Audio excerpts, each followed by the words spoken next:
The path that turned Meghan and Harry into the two most hated people is revealed. Summarize the disasters that this couple went through. Well, another weekend is upon us, and I temporarily put aside the PR series from Meghan and Harry from Invictus. Now, about 5 years ago, we predicted the personality and the true nature of Meghan Markle. And now, looking back, we can absolutely confirm that all the speculations were right.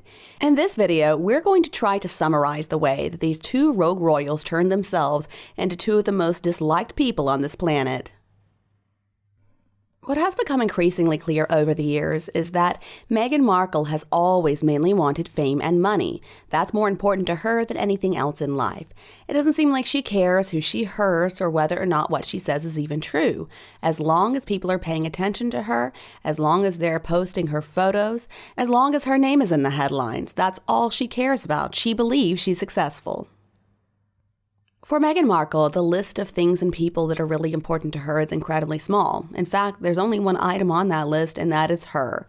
In her incredibly limited world, people exist simply to serve her and to make her look better than she actually is. Now, when your perspective of the world is as minuscule as Meghan Markle's is, your job is not very complicated. Basically, it's everybody else's job to make this nasty, abusive, horrible person look better than she really is, or ever will be for that matter. She doesn't care about any charities or about other people's lives or businesses being destroyed in the process. In the world that Meghan resides in, she views people as people who are for her or against her. It's very much a black and white world. And everyone is disposable. I mean everyone. Meghan is not going to change who she is. I don't even think she could if she tried.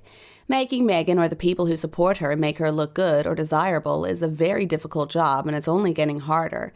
It gets harder every time Meghan does something that's offensive or rude or abusive. Or in other words, every time Meghan reveals who she really is, the job to make her look better becomes more difficult. We all saw that incredibly offensive curtsy she did on Netflix, mocking the beloved queen, somebody who was loved and respected by everybody in the world. And in the world we live in today, that was no small feat, so it really speaks to what an amazing woman the late queen was. And it's not only the elderly who Meghan has been abusive towards. She also was incredibly abusive towards 3-year-old Princess Charlotte on the day she married Harry.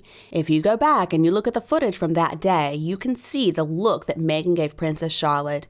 I mean, if looks could kill, Princess Charlotte would have dropped dead right then and there. Meghan Markle has an unhealthy obsession with Princess Charlotte. That wasn't the only thing she did. She also was caught taking footage of Princess Charlotte while she was sleeping. And that was the night Edward and Sophie took them to the airport and they were sent to Canada to stay. It has been said that Meghan even stole jewelry from members of the royal family, and I believe it. I wouldn't put it past her. Of course, the royal family is too dignified to validate or invalidate so many statements that were made by the public or anybody else, so we can't know for sure what is the truth and what is fiction. But here's what I believe, and why I believe these statements that have been made more than one time are absolutely true. I do believe 100% that Meghan took photos of the palace and the grounds, and she was planning to sell these photos for a lot of money. And I do believe that the representatives of the royal family went through Meghan's stuff before they gave it back to her to get back some harmful information and items that she was trying to nick. They needed to protect themselves, their assets, and their safety. And I believe that as much as Meghan would love to abuse and hurt the royal family has information on Meghan, a lot more information on Meghan than she has on them.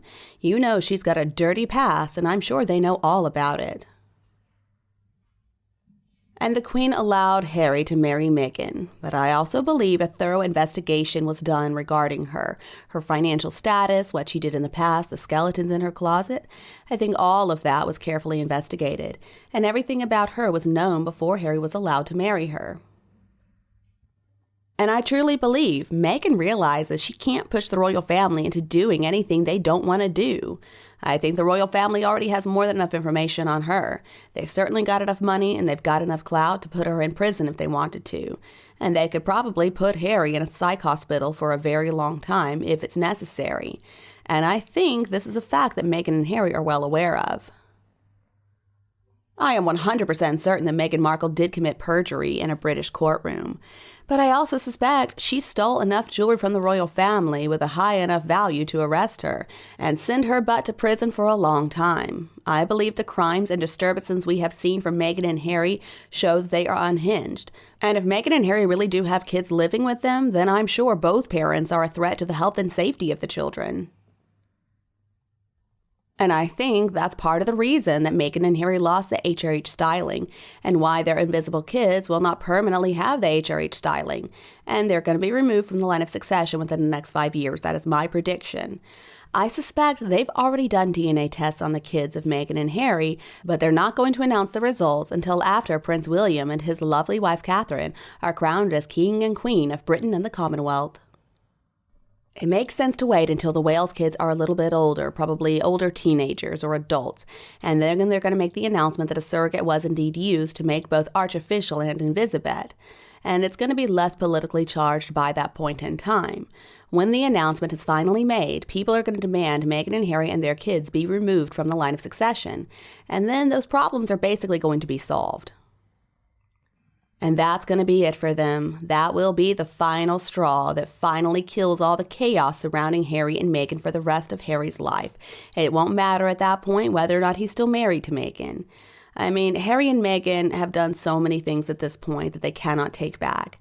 And after King Charles and Queen Camilla pass away, I don't think we're going to see any more scandals, because William will be king and Catherine will be known as Queen Catherine, and they have created for themselves and their kids an incredibly stable family life and marriage. They have good relationships with each other and with their children. Well, neither Meghan nor Harry looks like is capable of having a good, intelligent relationship with anybody. I mean, Meghan only loves herself. It has been that way for her entire life, and because of who she is, her relationship with people starts and ends with herself. There's a good reason Meghan bought herself a watch and engraved the back of the watch saying it was a gift for her future version of herself. Ew, who does a thing like that? I am so unimpressed with Meghan and Harry's behavior. They have to be the most narcissistic people in this world.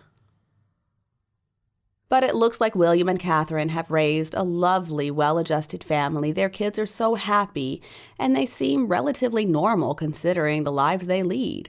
And even though there are some less well-adjusted family members, it looks like Catherine and William have made sure to provide their children with an excellent family life at home. It's pretty clear to see, though, that Harry and Meghan only care about themselves. They can't truly love anybody or anything else. It is how they are. Now, Meghan's family understood this, and her brother, Thomas Markle Jr., tried to warn Harry and the rest of the family that Meghan was toxic. And thanks to that Spotify executive who referred to the two of them as effing grifters, well, everybody knows about what they're like. Harry and Meghan are basically like a cancer. I mean, except for the small number of people who refuse to accept the fact that Meghan and Harry are finished, everybody knows what's going on. They're done for. Their reputation is in the gutter. They're going to continue to fade away into irrelevancy. I mean, there's no way for them to revive their careers or their reputations. They might as well go ahead and buy some tombstones and coffins for their reputations, because that's where they're headed. They're never going to be anything better than what they are now. And I know I can't be the only person out there who would love to see Meghan living in some type of shack. After looking down on so many people, acting like she's better than everybody, she deserves to understand what it's like to really live a rough life. I mean, after all, Meghan complained so much when she was living in a literal palace, so fine, let her live in some poverty-stricken area in a one-room shack and see how she likes it. Now, based on what I have read and heard, this is exactly what Meghan deserves. She has used and abused basically everybody she has ever encountered, and that makes Meghan and Harry two of the most despised people on earth.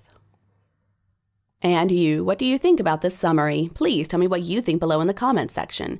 If you preferred our video this evening, don't be afraid to like and share it with anyone else who would enjoy it. And don't be afraid to click the subscribe button to get more updates in the future. Thank you so much for tuning in, have a lovely weekend, and we'll be back to see you all tomorrow.